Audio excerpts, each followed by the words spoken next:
Kita dengerin Bapak. Kalau Anda tidak diam, saya akan minta mereka terobos. Anda diam sekarang. Kenapa mahasiswa harus demo? Terus kenapa demo harus bikin macet?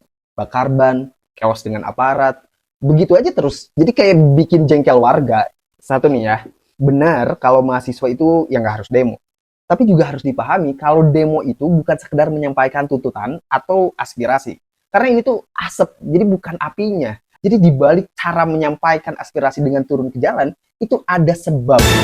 Hidup Jokowi! Ketika jalur institusional kayak pemilu, DPR, audiensi, petisi, dan media yang ada sekarang itu nggak cukup responsif gitu. Dan pemerintahnya nggak denger, DPR-nya nggak mengawasi, nggak mewakili. Terus partai-partainya berebut dapur MBG. Media dan akademisinya dituduh antek asing. Hai, antek-antek asing! Risetnya didanai Soros. Terus kita harus apa? Berdoa aja gitu, bersyukur atas indeks kerukunan 77,85%. Jadi jangan dibalik-balik gitu, jangan dihilangkan faktor sebabnya tadi, yaitu karena jalurnya yang mandek, diabaikan, berarti kayak strateginya tuh harus meningkatkan daya tawar agar tuntutan sulit untuk diabaikan oleh pemerintah. Dan itu namanya disruptive power. Ya salah satunya mengumpulkan massa di satu tempat, harus tempat yang menonjol, bisa jadi Tugu misalnya biasanya, atau jantung ekonomi kayak Bundaran HI. Tapi kalau ditanya apakah itu merugikan warga, ya iya sepintas gitu. Tapi pemerintah yang benar, itu pasti responsif.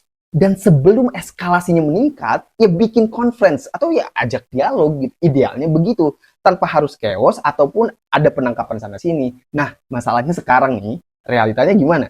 Yang kita tahu masa aksinya didiemin, terus macet, akhirnya makin parah, ekonominya bisa jadi lumpuh, didiemin aja terus gitu. Masa aksi ya jadi versus masyarakat yang dirugikan karena jalanannya yang macet, atau karena fasilitas publik yang rusak.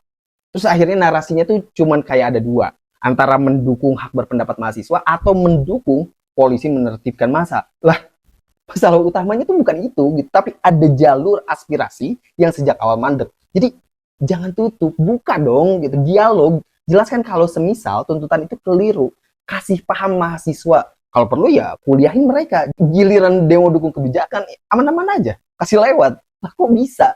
Pejabat kita nih sebenarnya pada kemana? Sibuk karnaval? Atau sibuk cari muka? Atau mungkin kita harus mention satu-satu mereka? Gimana menurut kalian? Komen di bawah. Terima kasih.